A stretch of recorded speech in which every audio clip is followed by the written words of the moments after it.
Algebra 1, Lesson 29, Negative Exponents and Zero Exponents. There's a lot of practice problems on this lesson, so we'll only be doing A, B, D, E, and then G and H. So, dealing with negative exponents on A and B. So, if you remember negative exponents, we just have to move their position in a fraction to make the exponent positive, and then from there we can simplify this equation. So we have 2 to the power of negative 3. To make that positive, we move it from the denominator to the numerator, so then that just becomes 2 to the power of 3 over 1, or just 2 cubed, which 2 times 2 times 2 is 8. So that equals 8.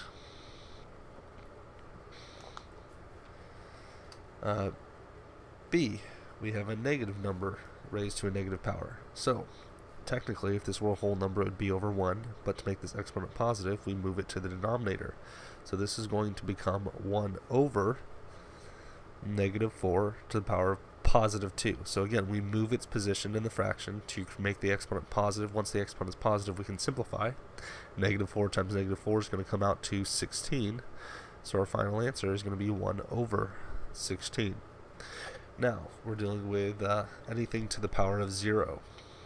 And this one's really easy. Any number to the power of 0 is equal to 1. So 8 to the power of 0 is going to be equal to 1. Even if it's a negative, negative 8 to the power of 0 equals 1. So for D and E, our answers are just going to be simply 1. Oh, I'm sorry. E is going to be negative 1.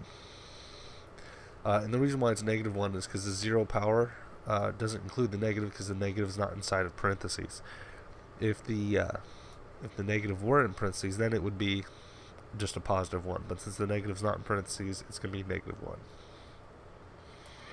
So to clarify that, if E had been parentheses negative 8 to the power of 0, that would have equaled positive 1. Okay, so I misread the problem initially.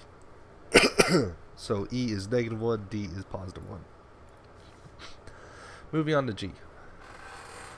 We have P plus M plus K squared, all to the power of 0. From here, we just use our distributive property with our 0.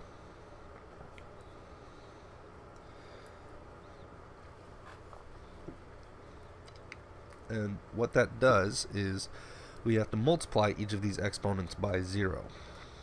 So this becomes K to the 0, M to the 0, P to the 0. Because any number times 0 is going to equal 0. So all of these are equal to a value of 1. So then we have 1 plus 1 plus 1, which equals 3. And that's our final answer for G. Now, the very last one. We have negative exponents and positive exponents all in the same simplification problem. From here, we're just going to do the same thing that we did before.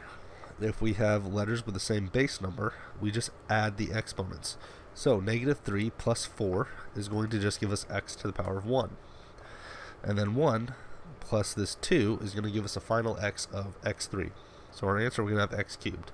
Then we'll simplify the y's. There's only 2 y's.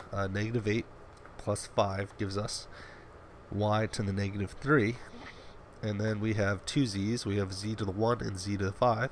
It's going to give us z to the power of 6. Now, this is not our final answer because we have a negative exponent. We want this negative exponent to go away. So we're just going to move y to the power of negative 3 to the denominator. And then we'll get x cubed times z to the 6th over y to the positive power of 3 to make it positive. And that is our final answer. And that's it for negatives and zeros.